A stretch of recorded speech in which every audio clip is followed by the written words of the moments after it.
Good morning. We've still got a few more minutes of morning. For those of you who don't know, my name is Trevor Large. I'm a partner at Favre Large, Archibald and Spray. And when I'm not doing the legal business, I am chair of the board for the for the Santa Barbara South Coast Chamber of Commerce, from Goleta to Carpinteria.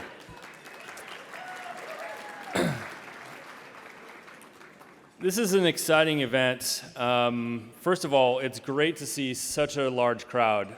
It's really exciting. Obviously, you were all enjoying the networking time beforehand. We haven't had that in a while, so it really is great to see everybody back together. And I just want to thank everyone for being here today.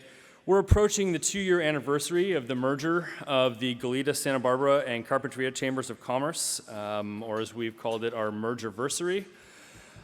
And at this point in time, it's appropriate that we look back at that milestone and we're able to get together as one large group with our elected leaders, government representatives, and the business leaders that span the entire South Coast. The chambers merged to form a powerful and effective organization with 1,100 members and a unified voice for business. The Chamber is proud of our work over the last 2 years, and much of our efforts have been focused on pandemic recovery, and we continue to champion the needs of our business community as that recovery continues. But we're now here, and we are continuing to get closer and closer to that full recovery. And connecting business to government remains a key part of that mission, and we are pleased today to present, I think for the first time, I'm going to say it's the first time that we've ever done this, but you will hear from the Goleta Mayor, Paul Perotti, and Finance Director Luke Ryu. You will hear from the Carpinteria Mayor, Wade Nomura, and City Manager Dave Derflinger, and Santa Barbara Mayor Randy Rouse and City Administrator Rebecca Bjork. Thank you again for joining us, and it's my pleasure to introduce our President and CEO, Kristen Miller. Wow. This is amazing. I'm delighted that we get to do this today. I'm so looking forward to hearing important updates from our city leaders from all 3 cities on the South Coast.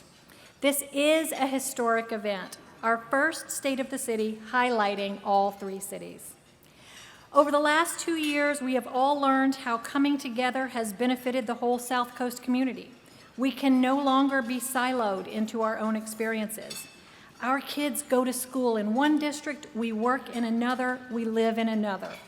So many of our businesses are regional. They have customers and employees in all 3 locations. And government plays a role in how business operates in all of those ways. Gathering for this unique event today is truly a step into the future we all envisioned. A future that emphasizes collaboration, community, and coming together. Bringing together all 3 mayors on the South Coast in one signature event is our opportunity to ask government to speak to us about our whole experience. The South Coast is a passionate community. You all get involved. You write letters to the editor, you speak at city council, you care about all 3 cities because together they do make up our greater community. It feels right that we get to hear from our elected leaders together. Thank you again for joining us today for this very special event.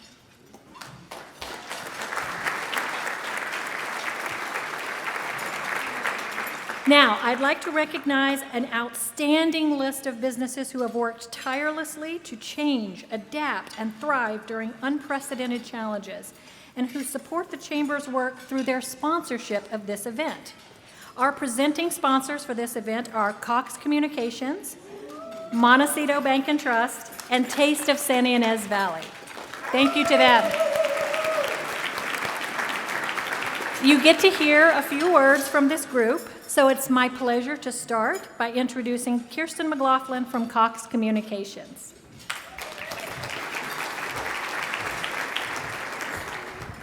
I thought coming up here after Kristen, I wouldn't have to adjust as much. I'm used to Trevor. Thank you. Thank you, Kristen. Thank you all for being here today. I am so thrilled to be here and to see this new vision of the Santa Barbara South Coast Chamber's State of the Cities event come to life.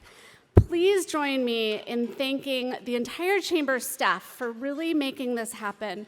Their work on behalf of all of us at the Chamber has been incredible, and they have brought this wonderful event to us. So join me in a round of applause. Thank you.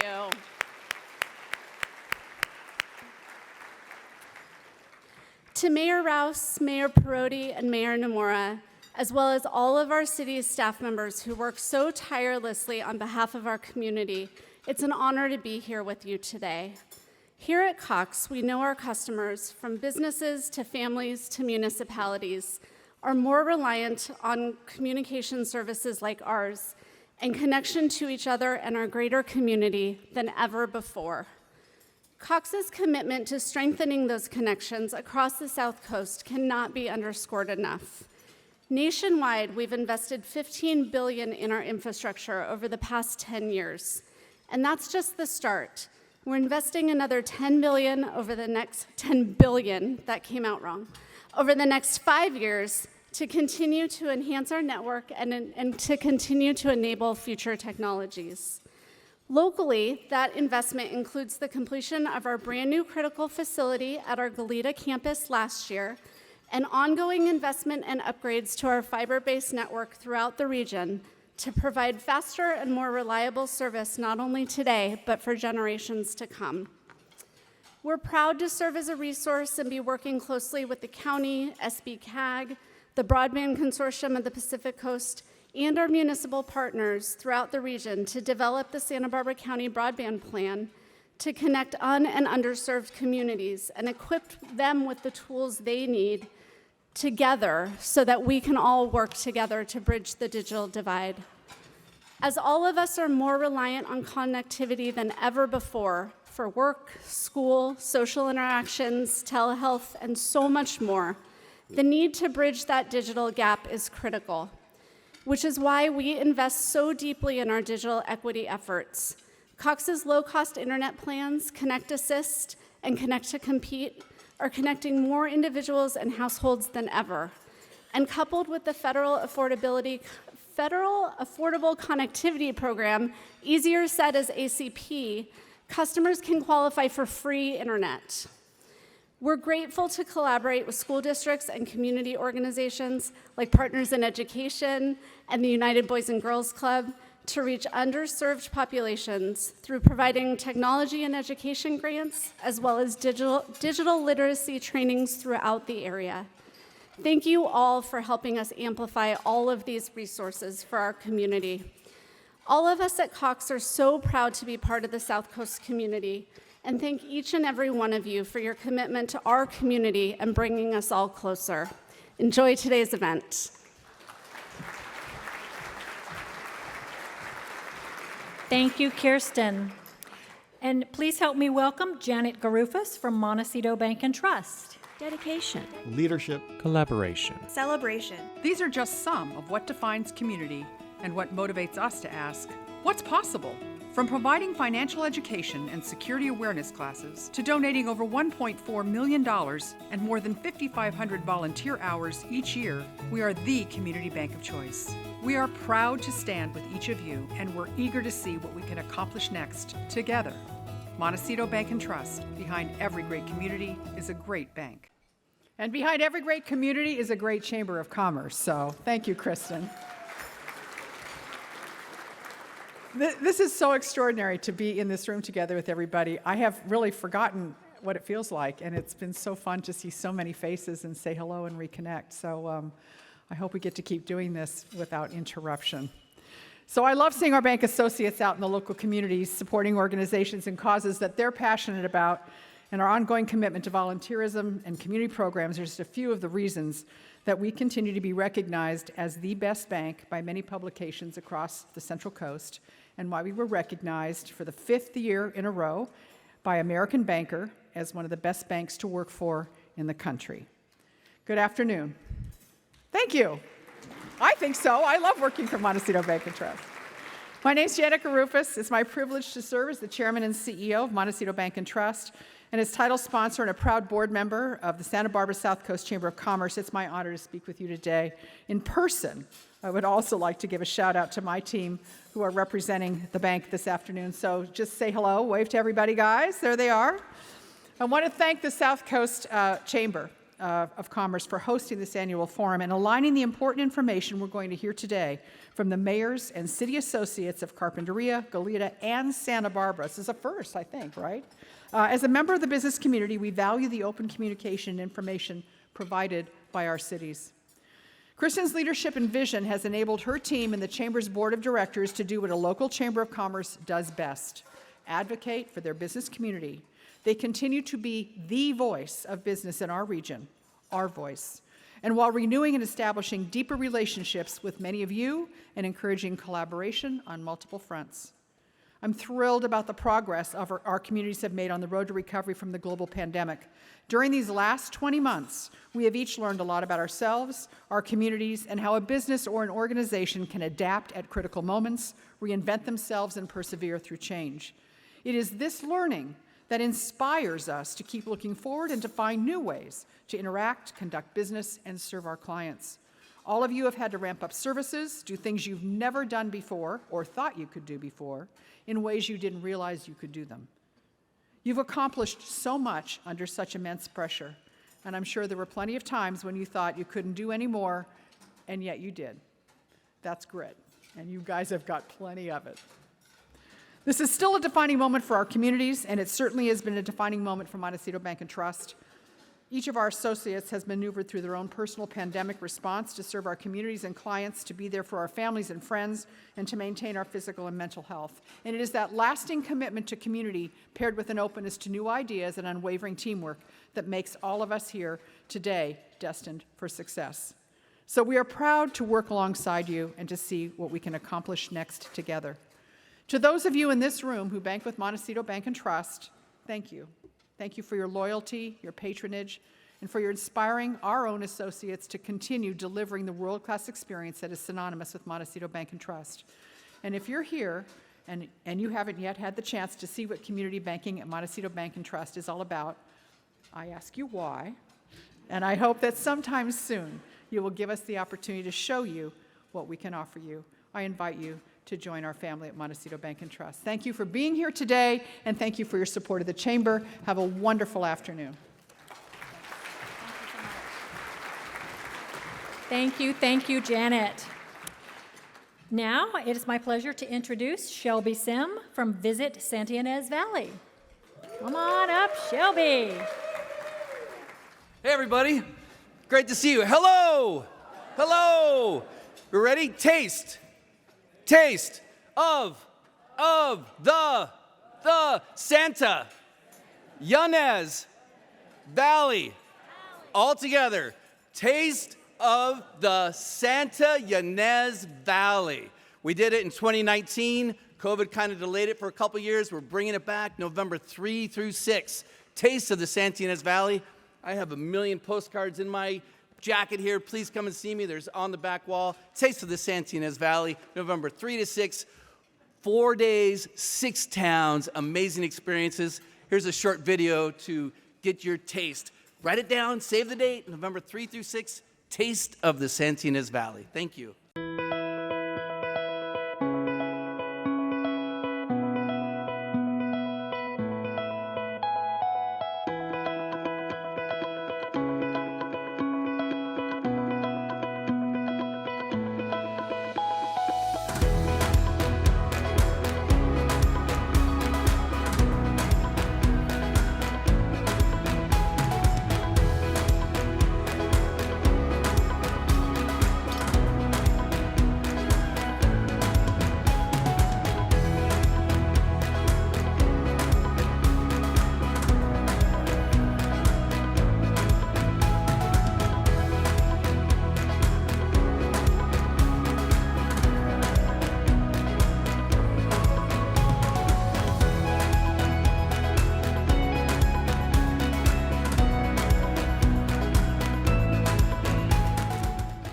Cheers to that. Thank you so much, Shelby.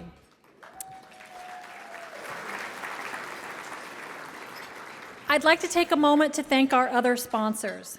Events like these would not be possible, and indeed, the Chamber's work all year on behalf of business is supported by a long list of businesses who make the South Coast so special. I'm going to read a list. Please hold your cheering and hooting and hollering till the end. Our corporate sponsors include Chevron, Community West Bank, Cottage Health, Courtyard Marriott Santa Barbara Goleta, Ed Hat, ExxonMobil, Newshawk, Pacific Coast Business Times, Pacific Premier Bank, Radius Commercial Real Estate, Residence Inn by Marriott Santa Barbara Goleta. Now you may cheer. I have more, but let's cheer. The Ritz-Carlton Bacara, Rusty's Pizza Parlor, Santa Barbara City College Foundation, Signature Flight Support, Southwest Airlines, UCLA Health, and Village Properties. Thank you to these amazing sponsors. We have supporting sponsors as well, who include Agilent Technologies, Atlantic Aviation, Brownstein Hyatt Farber Schreck, Carp Growers, Latitude 34 Technologies, LinkedIn, Marburg Industries, Meister & Nunes, Paul Cashman State Farm Insurance, and Plains All-American Pipeline.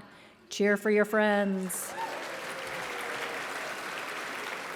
It's amazing, isn't it? There's more. Redtail Multifamily Land Development, Santa Barbara Airport, Santa Barbara County Firefighters Local 2046, Santa Barbara Independent, Santa Barbara Zoo, Southern California Edison, Southern California Gas, Suzanne Elledge Planning and Permitting Services, Teledyne FLIR, the Tobes Group, UC Santa Barbara, Union Bank, and Verizon. Thank you to these sponsors. A huge heart goes out to all of you. Okay, let's see. I think now I'm supposed to do elected officials, of which we have quite a few. We have so many elected officials here today to support a great working relationship between business and government. Please help me recognize, and save your cheering, from the City of Goleta, Mayor Paula Perotti, Councilmember Roger Aceves, and Councilmember James Carriaco. Thank you, City of Goleta. And if you guys would remain standing. From the City of Carpinteria, we have Mayor Wade Nomura, Councilmember Natalia Alarcon, Councilmember Greg Cardy, and Councilmember Roy Lee. Thank you, Carpinteria. From the City of Santa Barbara, Mayor Randy Rouse, Mayor Pro Tem Megan Harmon, Councilmember Mike Jordan, Councilmember Eric Friedman, Councilmember Oscar Gutierrez, Councilmember Alejandra Gutierrez, and Councilmember Kristen Sneddon. Thank you, Santa Barbara. From the County of Santa Barbara, I'd like to recognize 1st District County Supervisor Doss Williams, 2nd District County Supervisor Greg Hart, 3rd District County Supervisor Joan Hartman. We have Santa Barbara City College Board of Trustees, Jonathan Aboud. And from Goleta Union School District, Luz Reyes Martin. From Carpinteria Unified School District, Jamie Diamond.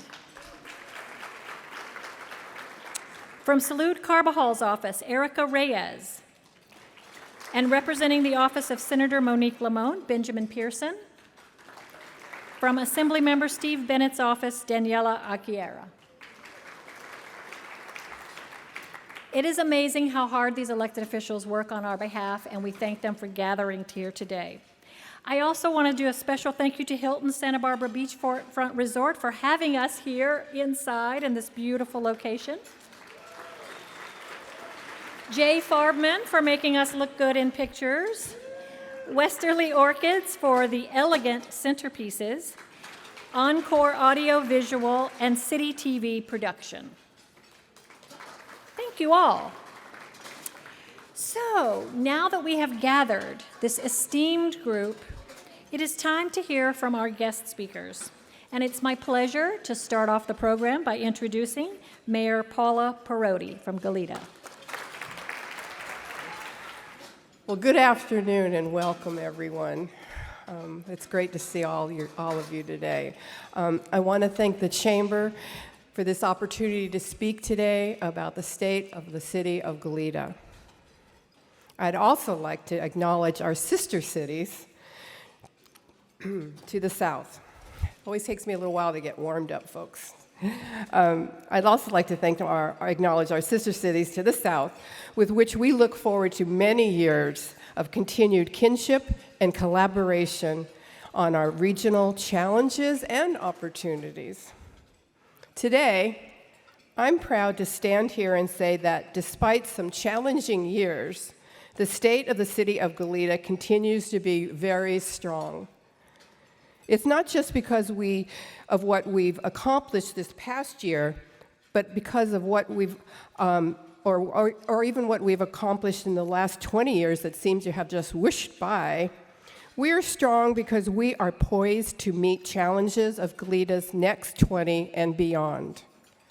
As American author John C. Maxwell said, "Teamwork makes the dream work."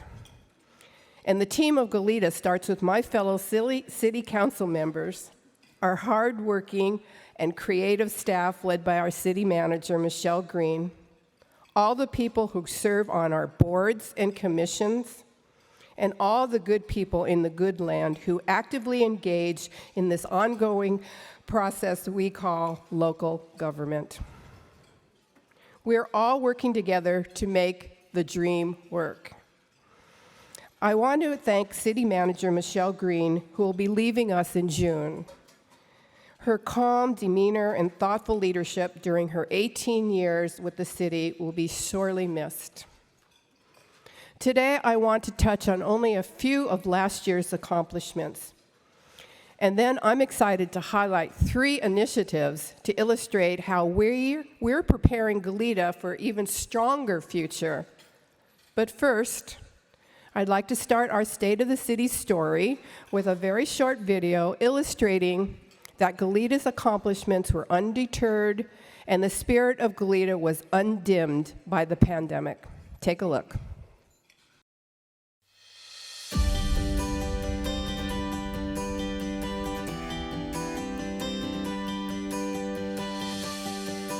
Go City of Goleta! Woo! Happy holidays!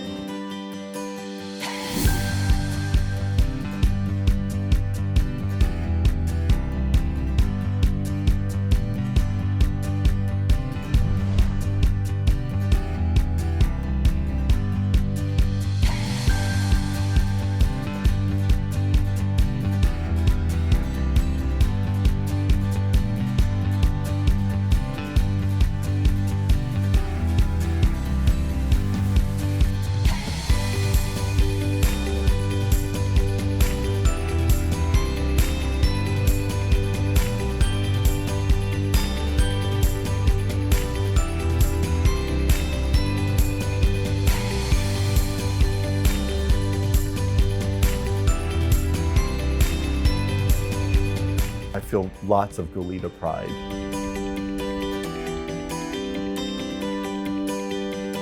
We hope that today will help develop many cherished Isla Vista Library memories for years and years to come.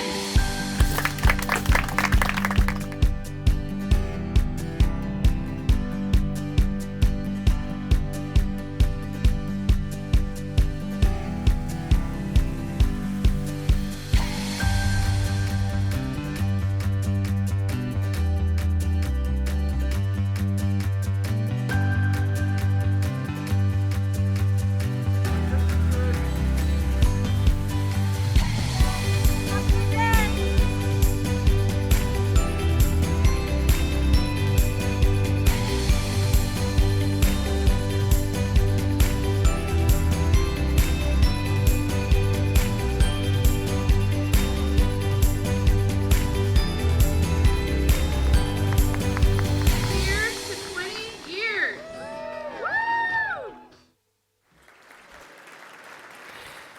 Now, here's just a few of our past year's many accomplishments.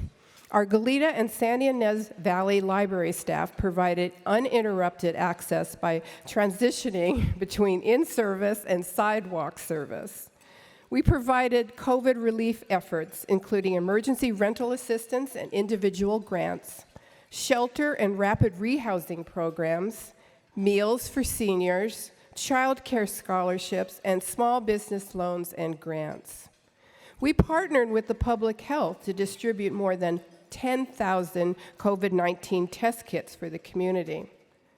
And to support our local businesses, we launched our GoodlandGoodShopping.com website, which is a local digital gift card marketplace. Our public works maintenance crew provided on-call, uninterrupted service.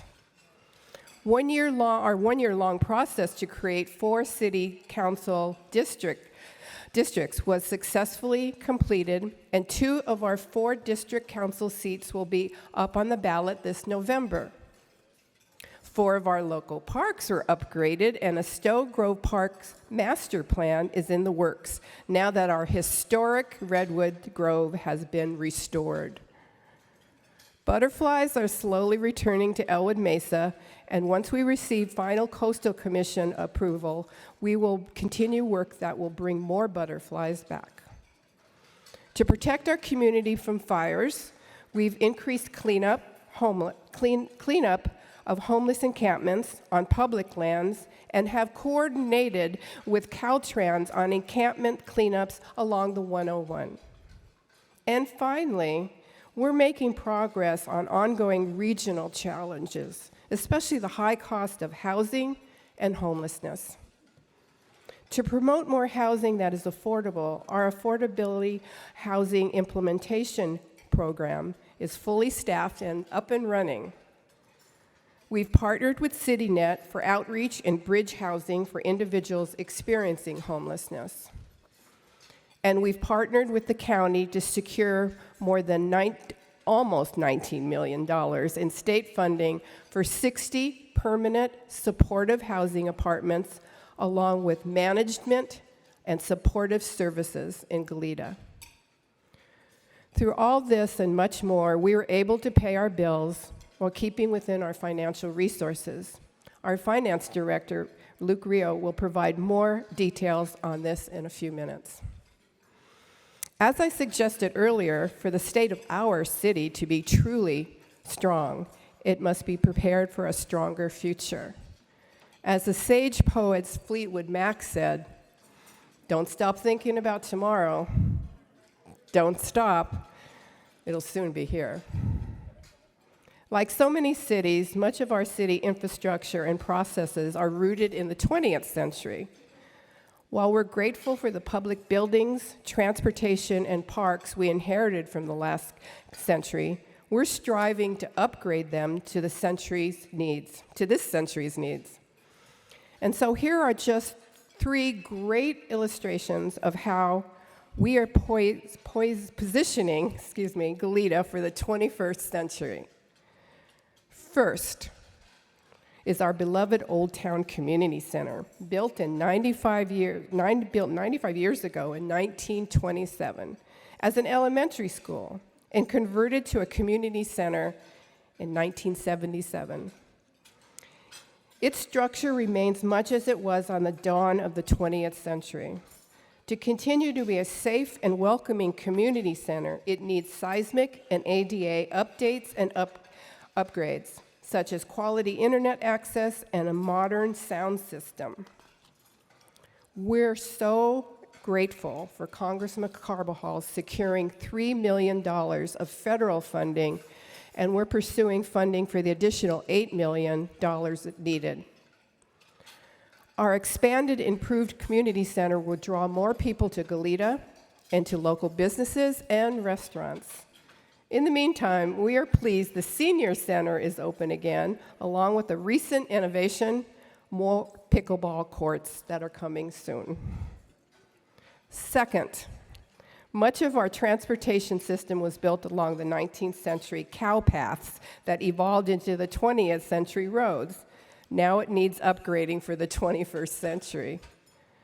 Admittedly, we don't have the funding to complete all of our needed infrastructure, transportation repairs, expansions all at once. But we're vigorously competing for increased funding locally, statewide, and from the federal government. And an extensive repair program is underway right now with over $6 million of repairs to priority roadways segments, including portions of Cathedral Oaks Road, Hollister Avenue, and Glen Annie Road. Up next is the Eckel Fowler Street extension and Hollister Avenue bridge construction. Recognizing that electric vehicles will be a key part of the 21st century landscape, Goleta has deployed the first EV charging station of its kind in the county, with plans to add a second charging station at City Hall and one at the Goleta Community Center. Our council will be considering adding even more to the growing number of charging stations throughout Goleta.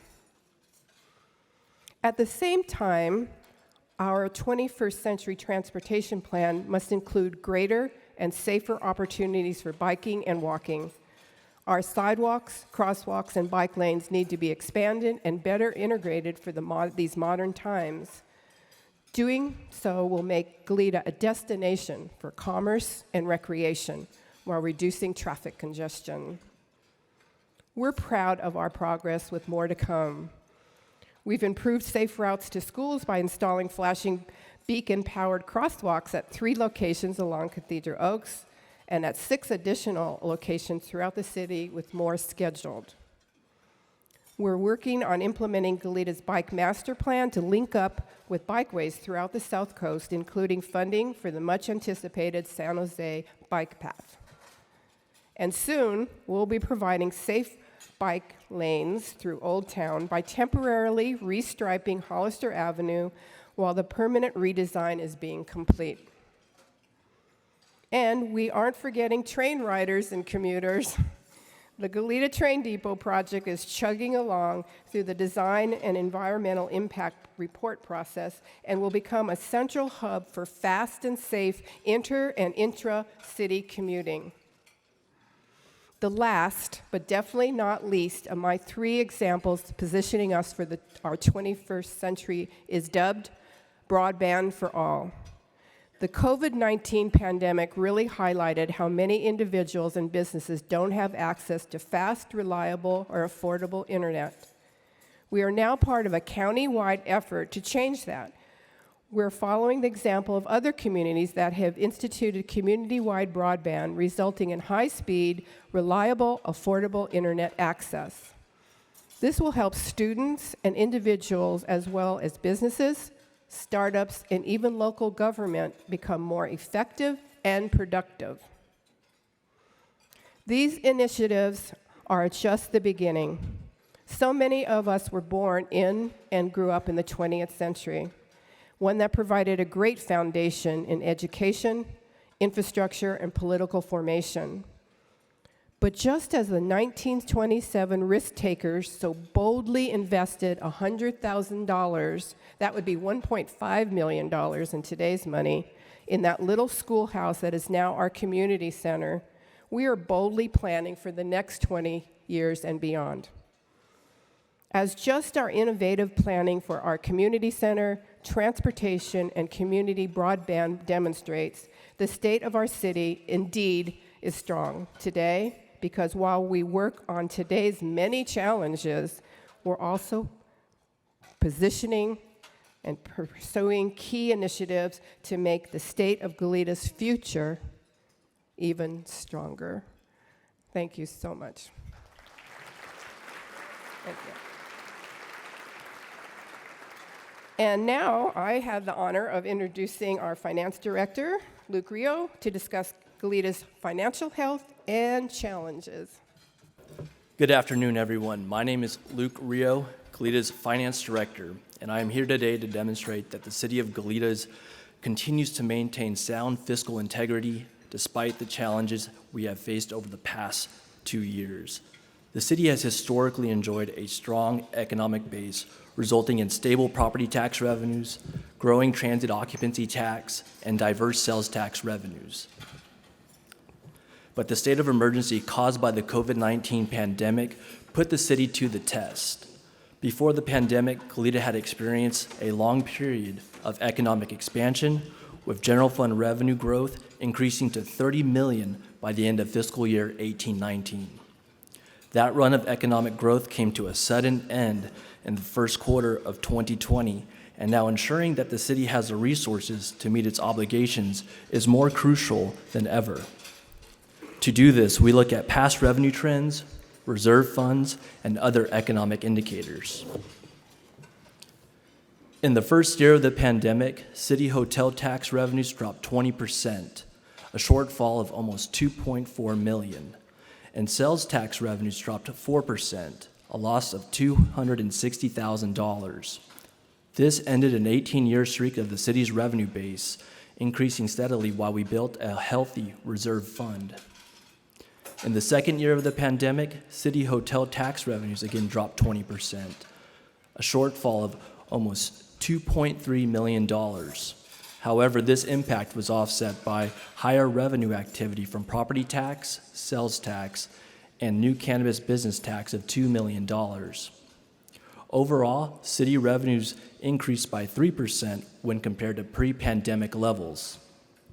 These signs of stabilization allowed the city to turn its attention to recovery both within the organization and in the community.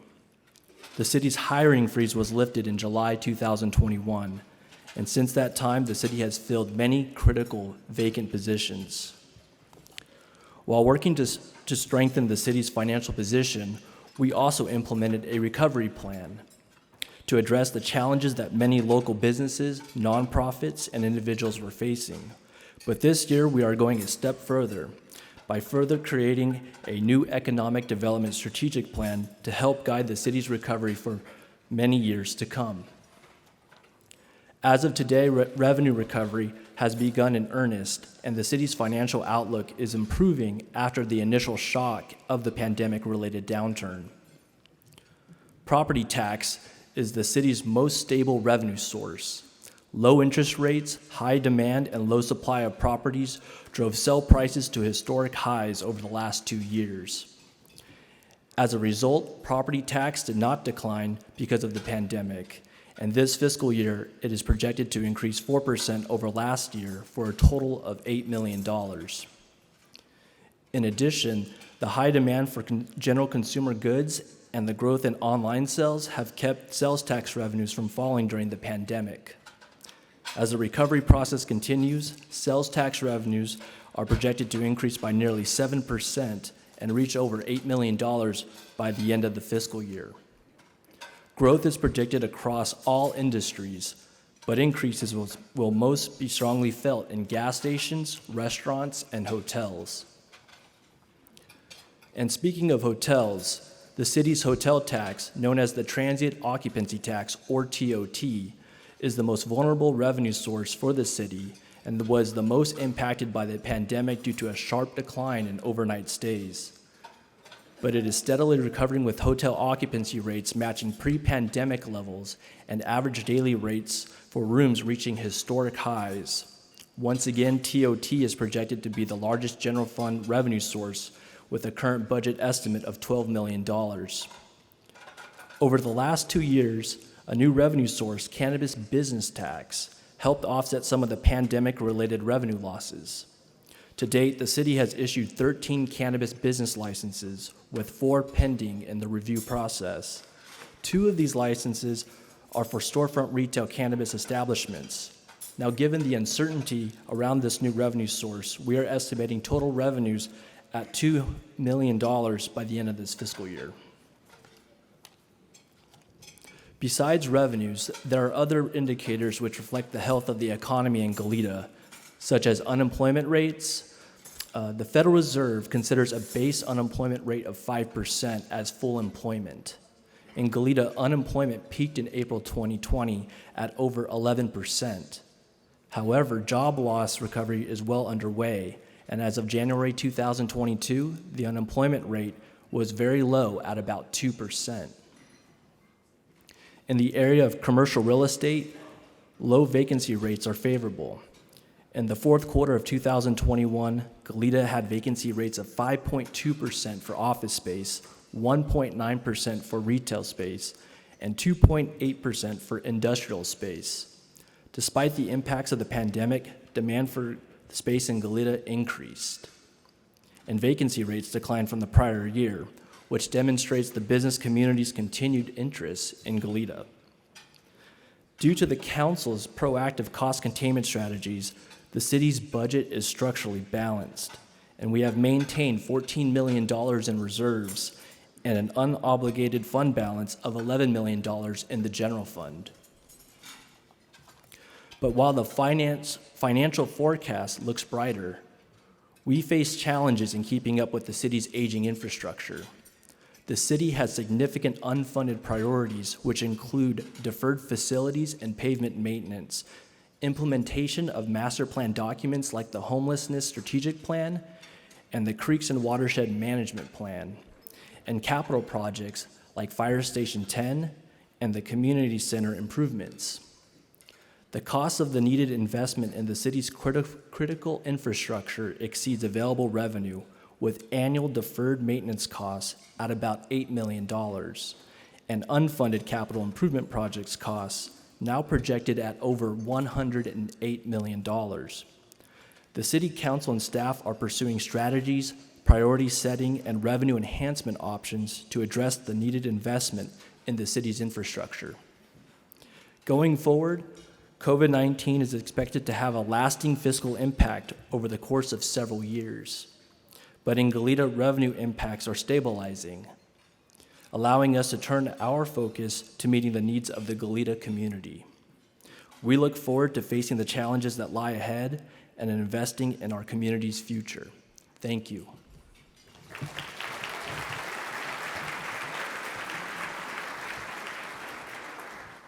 Thank you, Luke, and thank you, Mayor Perotti. It's exciting to hear about the state of Goleta, and now moving forward, it's my pleasure to welcome Dave Derflinger, who is the city manager for the city of Carpinteria. Thank you, Trevor. Appreciate the introduction, and thank you, Kristen, the Chamber of Commerce. It's wonderful to be here, and really appreciate this opportunity. It's great to see so many folks that I haven't seen in a long time. So it's nice to see familiar faces. I'm going to, as a prelude to Mayor Nomura's comments, I'm going to go over the city's finances, and I'm a city manager, not a finance director, so I'm going to do this at a high level, not the level of detail that Luke was able to provide. The short story for Carpinteria is that we've done a good job through the Great Recession and now through the pandemic of weathering the storm through wise and prudent decisions of the council, and fortunate to have a strong community and good local finances. But we're not immune from those impacts, of course, and achieving our CIP goals, echoing what Luke said with our capital project deferred maintenance, is going to be a challenge. It's going to be a challenge adjusting our service levels to meet expanding and changing service needs and expectations in the community. We're also fortunate the community supported us with a 1.25 cent local sales tax, Measure X is what it was called, approved in November 2018, and that is providing funding that's allowing us to do things like run a local library and catch up on deferred maintenance. So I'll get into overall revenues, some of our general fund revenues and expenses, and then get into some details on some of our major revenue sources and expenses. So here's our overall revenues, and this includes both discretionary revenues and restricted revenues, all of our taxes and other grants and things. You'll see the major slice of this pie is operating grants and intergovernmental, so we'll take a little bit of a closer look at that. That includes all restricted revenues. It includes grants for capital projects and a lot of planning work that we're doing currently, housing element updates and complying with state housing laws. And this includes the American Rescue Plan Act revenue. $3.2 million was the amount the city has, and that's going towards supporting local businesses, health and human service agencies in the community, and of course recovering from some of our hardest hit revenue sources in sales tax and hotel bed tax. And interestingly, this year, private grant, that's a donation, actually, about almost $1.3 million. Most of that are donations for a skate park project that we're doing. So great local fundraiser on the Skate Foundation. to build that wonderful skate park. It'll be under construction soon, so just an incredible job by the local community group. Local city expenditures, so this is all funds again, so a large part of this is our capital outlays, development impact fees go towards that $10.8 million number, as well as grants and other things, spending on our capital projects. On the general fund side, this is discretionary revenues. This is our major taxes. So you see our big three there, the transient occupancy tax, sales tax, and property tax. Importantly, you'll see here the revenue loss fund from ARPA is in here too. So it muddies the water a little bit to give you a picture of what our discretionary revenues look like. So I took it out in this slide, and you can see that our big three, property tax, sales tax, transient occupancy tax, again, make up about 3/4 of all of our discretionary revenue that comes into the city. Here's on the expenditure side, of course, we're a service agency, so we have people that are delivering services. We've got a wonderful staff that supports that work out in the community and collaborates with a lot of agencies in our community. So as a small city, we have about 40 staff members, and we contract for a lot of services. We contract with law enforcement services. That's a big portion of the professional services. We contract for other things and also have franchise agreements for delivery of those services. So that's a big part of all of our discretionary spending is on people and putting services out on the street in Carpinteria. So now a little bit of closer look at some of our major funds. Here's property tax revenue. As Luke indicated, very steady, stable revenue source for us, predictable growth. We're looking at that continuing in Carpinteria with rising real estate prices, of course. Here's an indicator that we look at to forecast future growth in property tax. It's the transfer tax, which is an indicator of future growth in property tax, and you can see it's for us it's very healthy there in the current year and in the recent year past, and that's going to indicate that we're going to have good property tax revenue in future years to come. Here's a couple of other indicators we look at, of course, in the real estate market. Median home sale prices for condos and single-family homes. So the recent past years here show of no surprise, increasing costs or prices for those homes.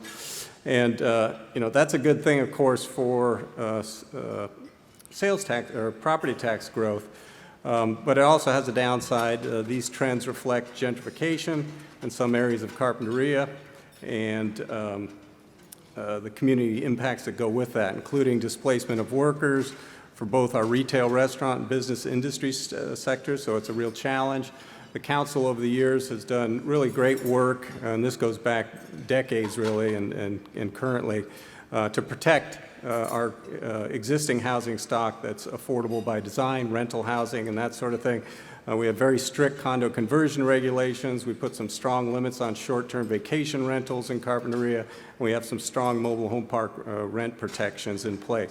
And of course, with all the new state housing law, we're doing a lot to amend our regulations and policies in order to create more opportunities for housing in Carpinteria. So all that is going on. It's a lot of heavy lifting on the planning side to prepare for that, especially in the coastal zone where we have unique constraints. Also, we're planning for an older, wealthier Carpinteria, as the census indicates, and that will continue to affect our service needs here and expectations in Carpinteria.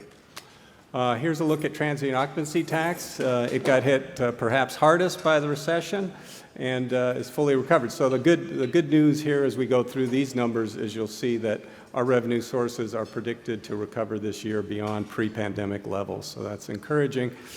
Here's the breakout between hotel and short-term rentals. Short-term rentals are an important component in our hotel bed tax revenue, but it has limited capacity because we have a geographic limit on that and the number of units that can be converted for short-term rental. But you can see the breakout here. And then on the sales tax side, also you can see the results of the pandemic and that we've fully recovered. I'm going to show you two parts of our sales tax, the state sales tax that we call the Bradley Burns and our local Measure X. Here's the Measure X side, and in this case, you can see we can't really see the impacts of the pandemic on this. It's too new. 2019 was only a partial year, and then we have our first 3 years. The growth has been phenomenal in this local sales tax, outpacing all our predictions every quarter. It seems to do better than we think it's going to do, working with HDL, our local sales tax consultant. So very pleased about this. The combined result is that state and local sales tax approaching $6 million for us. It's now, for the first time, our largest discretionary revenue source, exceeding property tax in Carpinteria. And then here's a breakout from HDL on, this is last third quarter of last year, so it's our big tourist time of the year.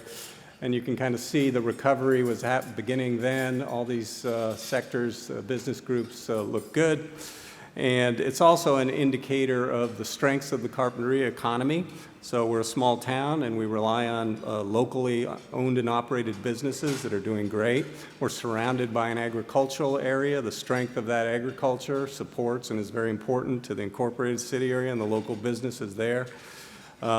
Established businesses in Carpinteria, and we have a new generation of business owners. Businesses like Zucker's, Island Brewing Company, Ronaldo's, Robotize, Esau's, Rincon Designs, and newer generation of businesses, Pacific Health Foods, Sunburst, Good Plow Restaurant, The Brew Lab, Don Roje Tacos, all important locally owned, operated businesses that we're seeing be successful. High-tech medical manufacturing businesses in Carpinteria.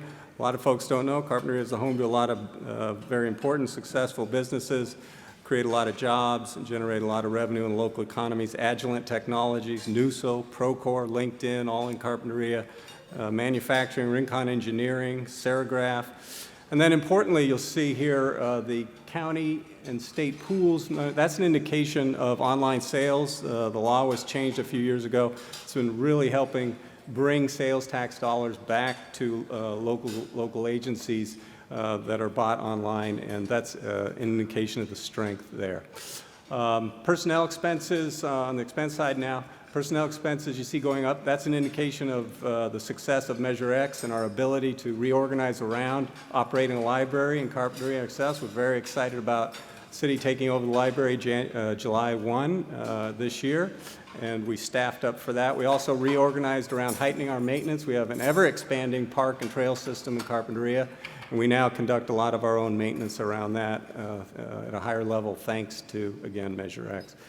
Local law enforcement costs, we contract with sheriffs. Those costs are going up significantly. They're projected to go up above $5 million this year in the current proposal from the sheriffs for existing service levels. That's a real challenge for us to continue to meet those costs as we move forward. And then professional service contracts. We do a lot by contracts. This is largely grant-funded work this year that we need to do in response to state housing laws. We're doing a lot of fun work with RRM Design Firm. I know they're here today, developing prototypes for ADUs so that folks come in with plans to do an accessory dwelling unit on their property.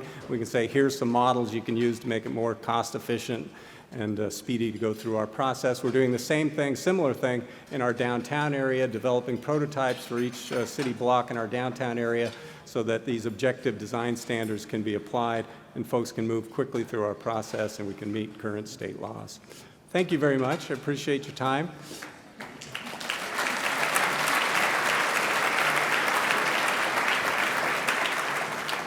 Now it's my pleasure to introduce Mayor Wade Nomura. Good afternoon, everybody, and thanks for having us. I'm going to be covering pretty much what's going on within the city of Carpinteria. I'm going to start, first of all, by saying that the picture that you see on the screen was presented by staff. I asked them to get my good side, and this is what they came up with. Oh, by the way, I got to retract that. I want to be politically correct. Do not want to offend any SEALs, so I take that back 100%. First of all, I want to talk about the recovery that we had through the pandemic and COVID-19. To start with, we were proactive. We as a city actually knew that or saw that this was potentially going to happen.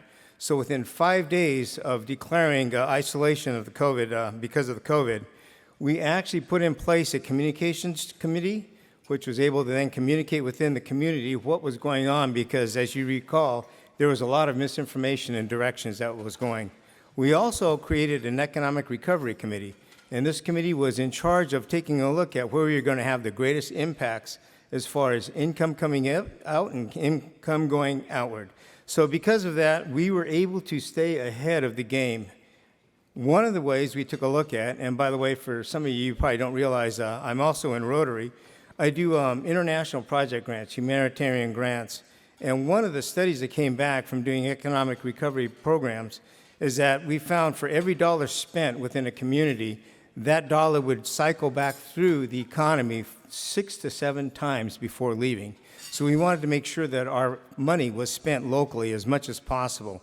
And because of that, that was one of the great ways that we were able to sustain a lot of the businesses. Also, you see a picture of the parklets. We decided that it was a good thing. It worked well for us, did not disrupt any of the traffic flows, and just kind of hindered a little bit of the parking. But it was a great benefit to the community, to the restaurants specifically, and it helped them quite a bit. We have decided to extend that till December of this year and take another look at that and reevaluate specifically how that's going to be affected and how we will address this in future. We talk about the grants, a lot of the grants that came through. One thing about Carpinteria, being a small community, is that we're able to support our community within our community. And so because of that, we took a look at the unemployed and the unpaid at those specific times, and we're able to focus a lot of our attention on making sure that that portion of our community was addressed. We had great support not only from the community, from the city, other nonprofits, and other businesses. The city put in $100,000 in this recovery effort to help offset some of the businesses that were suffering.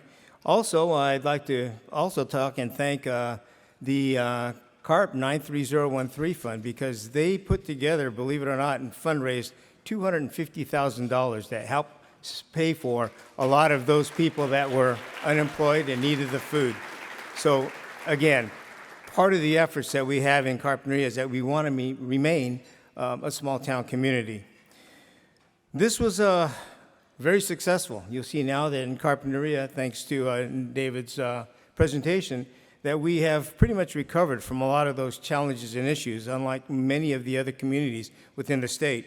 So I would like to thank everybody for their efforts in that and remind everybody, your best effort happens locally. Those people that you count on, those people that you depend on, have to be people within your community that you befriend. We also have a number of new businesses coming in. I'm going to touch on a few of those, but most of those you'll see. Actually, I'm going to keep it kind of a surprise. I'd like you guys to come on down and see what we got down there. We talked about the new community library. Carpinteria Community Library is something brand new. We just acquired that. We were trying to figure out how we could end up having a library in Carpinteria that would be viable, something we could do. And fortunately, the plans came forward and we were able to do this. So on July 1 is our projected date that this library will be open. So I encourage all of you to come on down, take a look and see what it looks like. It is a small town library, kind of like the way they used to be. So it's not a huge one like you might expect or anticipate. We do have full-time staff already staffing in with that one, including a librarian who has been doing an outstanding job in telling us what she needs to make this modern, bring it back up to scale of what we in Carpinteria want and expect. The 101 upgrades, this is a good one for some of you that know where I live. It was a huge impact on me. I'm still collecting dust from that freeway, so thank you. But this freeway is pretty much completed. We hope to have the ribbon breaking here sometime this coming month. Along with that, what has it done? It's given us an HOV lane, but it also has improved the transportation portion by putting in new bridges, sound walls, landscaping. And one of the other things that I want to share with you is prior to this construction, Carpinteria was a 3-signal town. We just added 5 more. We went up to 8. So we are now an 8-signal town. And Randy, be careful. We're going to catch up to you here shortly. One of the other items we have is the acquisition of a 3.5-acre parcel that used to be part of the Whitney Ranch. This was deeded back to the city, and we plan on using this, continue as an agricultural component, possibly for education. So that was one of the big benefits that we received back from that one, and this is going to be public land. So we will be able to use this ideally to educate, and specifically in the area of agriculture. Carpinteria Bluffs, our natural preserve, this is one thing that our community is passionate about. The pride of open space is something that we share. We don't have a very big footprint as far as a city, and so by being able to protect these areas specific for change is something that's been difficult for us to do, but we have been able to do this. So with that, we have a 110-acre preserve that we will be using undeveloped. We will not use that as a building footprint. And one stat I did hear in the past is that Carpinteria's actual footprint is only 2.5 square miles. So by protecting this, we don't have a lot of land. So having this in place is something for future generations to use. Thank you. City parks in the outdoors. We have a number of parks here. We have the Bluffs Preserve, as you heard. We have Viola Fields, something that we use. It's a ballpark area, Memorial Park, and quite a few other ones, including Heath Park, which was just recently redeveloped. Again, our plans are to keep open space available for any community, any neighborhood. And one of the challenges is we can't always acquire that land, so we protect which lands we do acquire. And first off, take a look at, see if we can use that as something that would be outdoors. Again, we don't have a lot of room for building, but as far as public space, these are something that are essential to the health and well-being of our community. This picture here, I know it's hard to see, something that's very difficult to see, but this is a rendering of a Concha Loma Park. It's a very small park in an area in the Carpinteria area right off Carpinteria Avenue. The hope and plan for this park is that this will be able to service local families that live within apartment areas. So literally, they could just walk out and have their open space. Currently, that area is underserved. It does not have any place to go as far as a park. So this would then be able to address that issue for those people that live in these apartments, and most of them are agricultural workers. So because of that one, that's a huge benefit for them in moving forward with that one. Okay, now here's the one you all been waiting for. This is the skate park. We got a handful of people there waiting for this one to happen. This was done in partnership with the Skate Park Foundation, with the people within the community, and with the city government. And I would like to thank the council for passing this forward, moving this on. We started with an original budget. We were projecting about $1.2 million. Well, when that final number came through at the $2 million mark, we were trying to figure out what we were going to do. But I would like to thank council for coming up with the last part of it. Foundation came up with over $1 million of that money also. So it is literally a partnership, almost a 50-50 effort in putting this together for the youth of our community. Again, it's going to be a huge amenity. It's going to be something great, something outstanding. Some of you may know I was a past BMX national champion. I am not going to ride on that place. There's no way I'm going to jump on a bike again. Construction of that will start this summer, by the way. Downtown investments. We have a number of projects we're taking a look at. One of them is on 700 Linden Avenue. It's a multi-tenant retail area that will have restaurants, offices, a central plaza in the center, and the second floor will have offices also with an outdoor bar and patio area. So this is something we're looking forward to. We think it fits well within the downtown area, and something that we feel would be another attraction within the community itself and within the city. It will also have on-site parking. So this is another one where, because we have the challenge of not a lot of footprint, that would be one of the benefits for that. We are looking at the Surfliner Inn. It's a proposed 39-room hotel along with a cafe, rooftop terrace. This one here actually is subject to voter approval in November, so we're looking forward to seeing what's going to happen with that. And if it does move forward, it would be something that, again, I think would be a benefit to the downtown corridor, bringing in a lot of revenue for us and assisting in making sure that this is new. I got a wrap-up signal, by the way, guys. That was supposed to be my 10 minutes, and I guess it went to 6. Okay, we have with this also the the Palms restaurant that is going to be is for sale right now. It's going to be probably redeveloped. Along with that, we have this one here. It is the Santa Cruz Island Foundation Chrisman, California Island Center. It's a museum that's going to be specific for taking a look at the Channel Islands. We have the neighborhood engagement. This is one area where we are very much proud of that is working within our community. Again, Carpenter is a very small community, and because of that, we want to make sure that we have the outreach and input from each and every person. One of that had to do with the local districting elections. As most of you know, when you go through this one, as easy as you think it'd be very tough. One thing we did have is that the community actually did submit over 160 maps, proposed maps. This, from what we understand from the consultant, was greater in number than any place else in the state that they had coming from, including Los Angeles. So the input that we had within that community, I would like to commend them because we passed everybody in state as far as getting those maps out there. Housing, we heard that it is at $2.7 million right now for the medium home. Whether or not that is true or not, don't fire me, I'm just a messenger. But what that does do is it creates challenges on affordability for local workforce and local people. How do our future generations buy into something with a market that size? It's going to be a challenge. So we as a city are looking at the state mandates and how we could now address housing as one of our big challenges, one of our major challenges. As Dave Derflinger did state, we have a lot of things we put in place, including rent stabilization of mobile homes and restrictions on short-term rentals. Measure X money has helped us a lot. That's why you see streets and roadways getting better in Carpinteria, and that is one thing, again, that was long overdue. So I'd like to thank the community for that one, for passing that tax initiative. Partners, this is a short list of the partners that we do have, very short list. There are a lot more. I don't know how this was condensed down to this slide, but next time we'll bring back the real deal. Oh, wow, they did put a picture of me up there. Guess I should have went through this PowerPoint. With that, I'd like to say that Carpinteria has a great balance between small town charm and the real self-sufficiency that we have.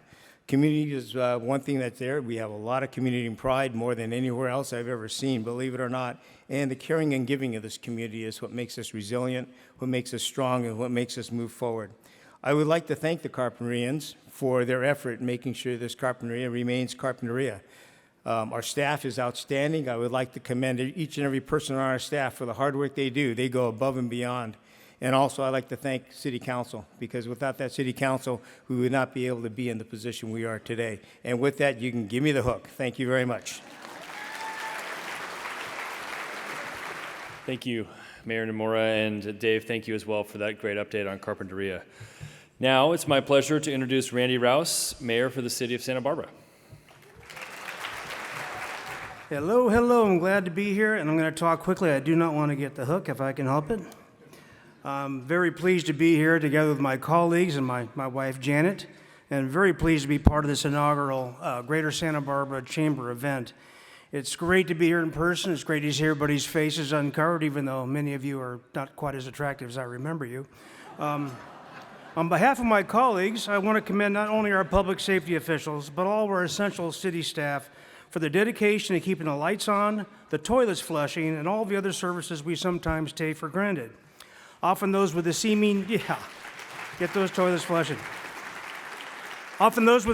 invisible jobs are the most important elements in our day-to-day lives and businesses. One of the more visible projects that just came to fruition was the long-awaited Las Positas multi-use path, which we cut the ribbon on in February. This 2.6-mile path runs along the newly restored Arroyo Creek and provides a safe pathway for bicyclists and pedestrians to access neighborhoods, the beach, and parks. This $15.5 million project was funded by a combination of state and Measure C funds and involved every department in the city at one time as a continued progress even during the pandemic. And speaking of the pandemic, it's time again to regain that economic momentum we lost over those long months and get back to business. The city is leveraging Measure C funds as well as American Rescue Act plan funds to reinvest in our local economy. On State Street, our goals are establishing the downtown as a clean, safe, and secure. Council recently approved hundreds of thousands of dollars for periodic deep cleaning and enhanced lighting along the promenade and side streets. This program will include a quarterly performance of pressure washing and street sweeping And those environmental solutions of cleaning and lighting will complement an enhanced and consistent public safety presence. All the above are purpose to say to visitors and locals alike, Santa Barbara is open for business. We have 2 programs in place that emphasize an authoritative presence downtown to boost confidence and security and provide a pleasant atmosphere. Our volunteers in the policing program, or VIPs, can be seen wearing gray uniforms and creating an official presence that enhances community communication and law enforcement's vigilance while assisting with various duty assignments. In addition to the VIPs, uniform ambassadors engage with businesses and visitors to address issues related to nuisance behavior, maintenance, and aesthetics. These programs are scheduled to be expanded, are an important part of our public safety efforts, allowing us to provide a comforting and authoritative presence while freeing our sworn officers to engage in activities more suited to their expertise. As we continue our recruiting and hiring efforts in public safety, our VIPs and ambassadors act as an extension of our force, as you will see in this short video.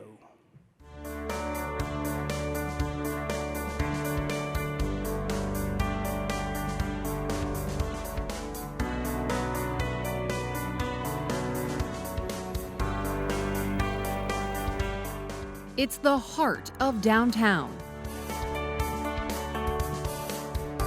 This is our community's living room. It's where the majority of sales taxes are generated, and it is, it's the face of Santa Barbara. The critical mass of the city's business and commerce. This is a very, very unique sense of place, and when it's thriving, the energy is just so palatable. What started as a short-term response to an emergency situation has evolved. We realized in the summer of 2020 how popular and enthusiastic the residents were of this newly created public space throughout downtown. Harnessing and redirecting enthusiasm for the State Street Promenade has called for a multifaceted level of collaboration. Our Public Works Downtown Parking Group oversees the maintenance and cleaning of State Street. Our Downtown Business Improvement Organization, Downtown Santa Barbara, is the responsible party for engaging our businesses. We work directly with all of those entities to note the needs for the street.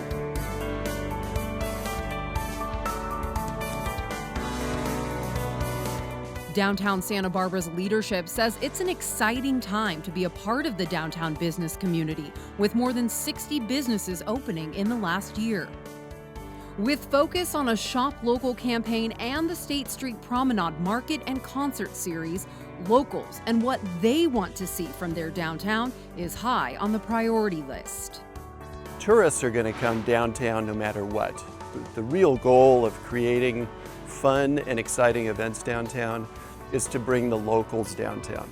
And that's the key to long-term success. Community professionals conducting business on State Street have seen a lot of changes over the years. There's a crew on State Street every day cleaning and blowing off the leaves and picking up trash, and I think they do a really great job. Public Works Management says it's an ongoing conversation with businesses and the downtown organization on how cleanliness efforts can continue.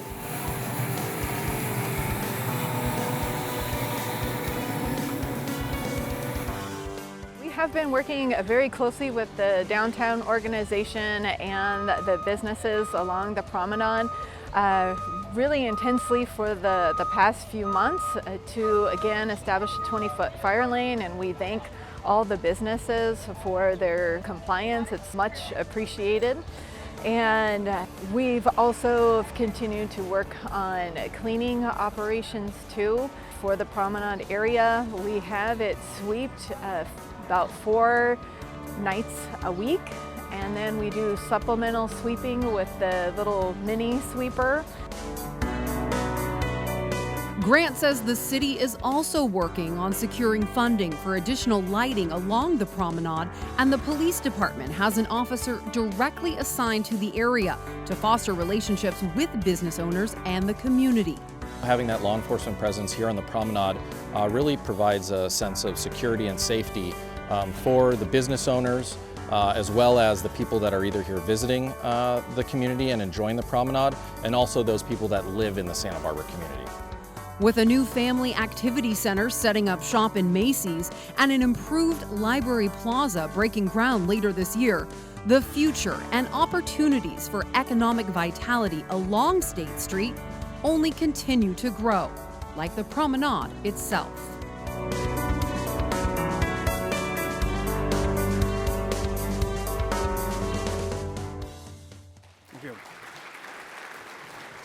So allowing our sworn officers to concentrate on their mission to focus on criminal behavior and public safety is a priority.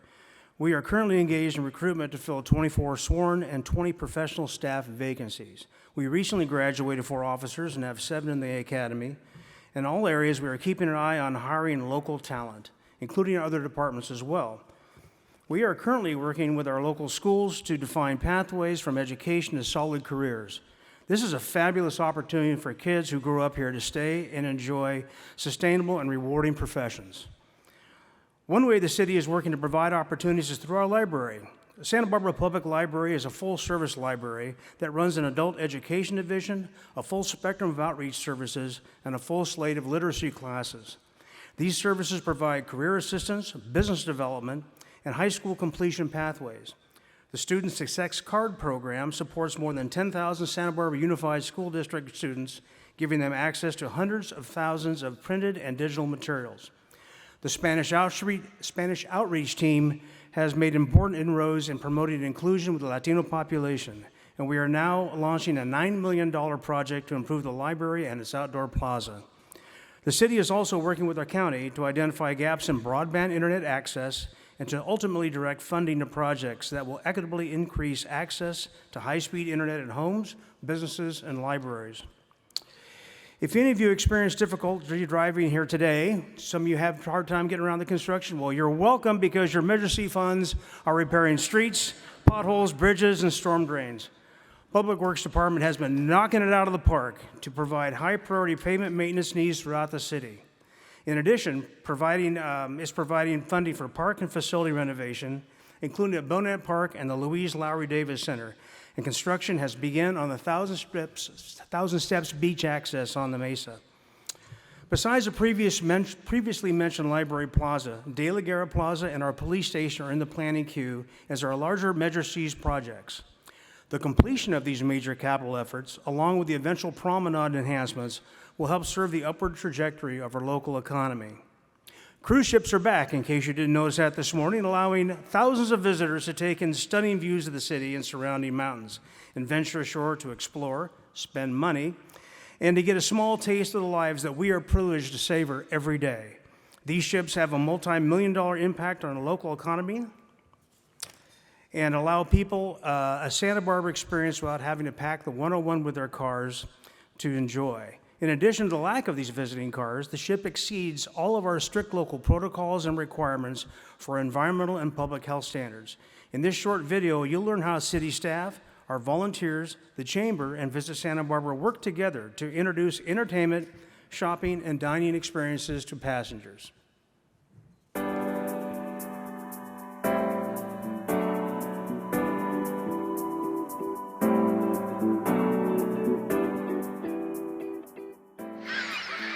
Millions of visitors flock to Santa Barbara by plane, train, car, or right now, by ship. Wow. We hear, wow, this is beautiful, this is so great. The American Riviera is one of the most beautiful coastal scenes. You have the ocean, you have the mountains, the hills, the palm trees. It truly is a scenic place and a lot of great spots for people to take pictures.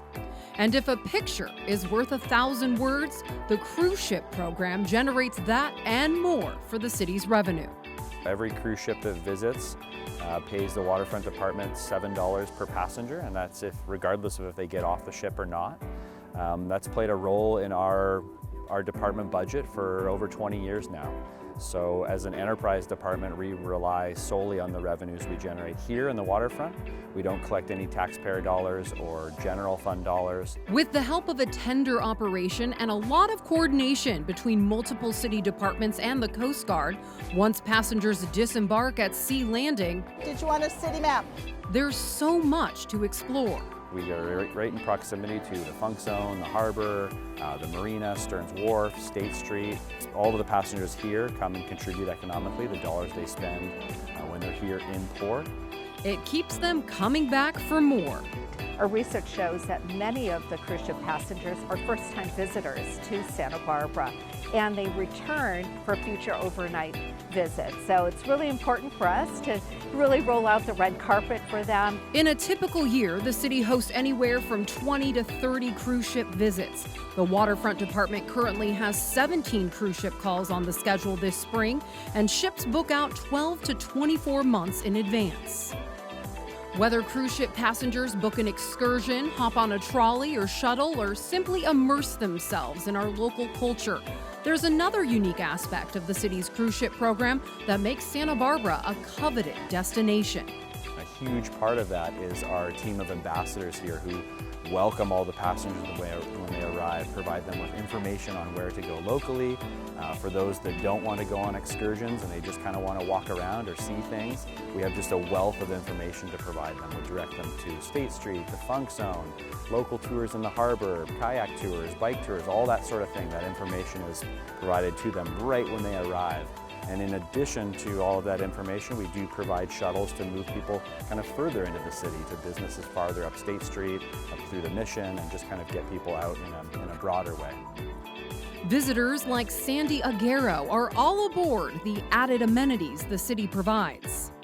Really helpful, really helpful. We like it when we get off and they're like, to the right is, the trolley, to the left you can do this. After a 2-year hiatus, city officials and travelers agree. The eats and the drinks, the people are great. We just have a good time here. Everyone's friendly. Exploring our boatiful community by cruise ship is a welcome sight. Thanks for visiting. And a sure economic booster for years to come. So, they're back. Whiskey's for drinking and water's for fighting over. That's one of the things we like to say in this part of the country. And while we are in perpetual drought here in Santa Barbara, good planning, forward thinking, and the esprit de corps that defines our citizens has given us the resilience that we need here in Santa Barbara. We have made water conservation a way of life, and as water customers, we've conserved more than 25% compared to our 2013 pre-drought levels. Last year, the city adopted the 2020 Enhanced Urban Water Management Plan, which is an important planning document that sets a vision for cities' water supply and management over the next 30 years. And while we're on the subject of water, the city is proactively planning for the advent of sea level rise. And to that end, we've adopted a sea level rise plan that identifies potential parts of the city, I'm losing it up here, and vulnerable to rising sea levels, and recommends actions that the city can take to adapt over time. Although Santa Barbara has experienced relatively little small amounts of sea level rise, models predict that the region is expected to experience an acceleration in the rate of rise in the upcoming years.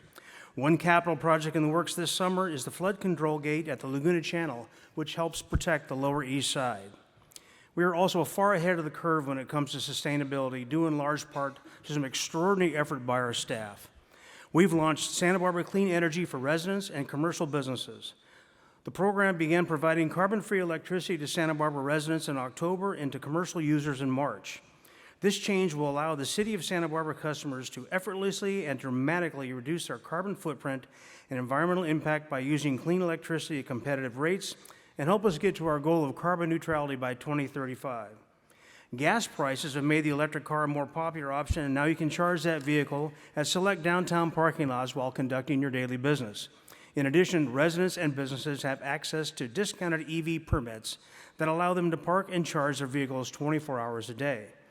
Our city fleet has been making efforts in this area as well. Our police department has 12 hybrid SUVs and will soon get a fully electric vehicle.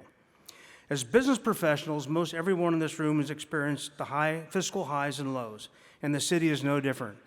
Our dedicated finance staff is helping your city council lay out a multi-year plan to address the budget challenges brought on in the last couple of years.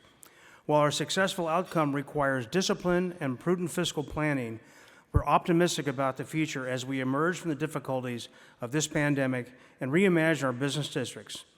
I'd like now to introduce our city administrator, Rebecca Bjork, who can provide a picture of our current financial conditions and what we can anticipate for the future. Thanks for listening. Appreciate it. Thank you, Mayor Rouse. It's an honor to be here today, and it's an honor to work with my talented group of executive managers who are also here. And at the direction of a forward-thinking city council, as you've just heard from Mayor Rouse. I'm especially proud of the efforts put forward by city staff thinking creatively and finding ways to continue to deliver services to meet the needs of our community. Like many other cities, we've grappled with how the pandemic affected our operations. The city of Santa Barbara's budget is stronger now compared to the past 2 years, with the local economy showing signs of full recovery from COVID-19. However, the community continues to grapple with balancing its general fund budget due to inflation, annual pension increases, and other cost increases exceeding our revenue growth. Operating deficits are projected for the next 3 years. The City Council will have to consider tough decisions regarding spending, streamlining, and prioritizing city services, possible revenue growth opportunities, and tapping into reserves, which are already below policy levels. General fund tax revenues make up approximately 2/3 of the budget revenues. As tourist destination, Santa Barbara was hit hard in 2 of these tax areas during the past 2 years. Transient occupancy tax and sales tax both showed significant hits. The stay-at-home order significantly reduced hotel occupancy and consequently our transient occupancy taxes. However, as you've heard, last year we saw record highs. Several factors have impacted our sales tax, including a continued shift to non-taxable service-based economy, a shift in consumer spending towards experiential and less traditional brick-and-mortar experiences, and more online shopping. The closure of city buildings meant there were less fees and program revenues for many of our funds, and while we are now reopened to the public, we continue to need to make up these losses.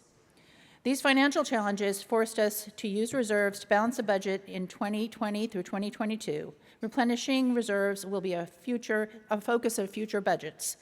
There is an estimated $3.6 million shortfall for our fiscal year 23 budget, which we plan to address through efficiencies in our departments as well as a modest use of reserves. We did receive American Rescue Plan Act funds, or ARPA, in 2 tranches. The first of 10.9 was used to offset revenue losses, shoring up our reserves.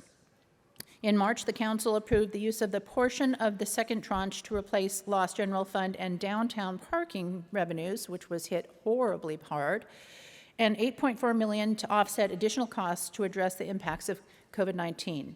Moving forward, we'll be working with our finance department to determine strategic but challenging budget decisions in order to control costs and identify budget inefficiencies. Like the private sector, we've continued to face recruiting challenges and currently have over 75 vacancies across the department, including, as you've heard, police, our streets maintenance division, our airport, and many other. As we move through economic recovery, we continue to explore ways of aligning our resources to provide excellent city service. One primary initiative we continue to work is on the State Street Master Plan. We're currently in the process of envisioning the pedestrian-friendly promenade and its adjacent city blocks, and what they will ultimately look like and how they will play a role in our economy and the city. As we also are tackling the question of how to create an atmosphere that's suitable for pedestrians, cyclists, and businesses alike. The Santa Barbara Airport has had a year of unprecedented, exceptional recovery of commercial air service following the significant travel reductions caused by the pandemic. Daily and monthly passenger counts have started to exceed pre-pandemic levels, and it's expected that 2022 will be a record year. In just the last 3 months, the airport has served about 180,000 passengers, and that's almost 3 times the passenger count of the previous year. To accommodate all those passengers, the airport will continue to increase summer commercial air services with its first red-eye flight to Chicago, and Southwest will also be adding new service to Sacramento. Yay.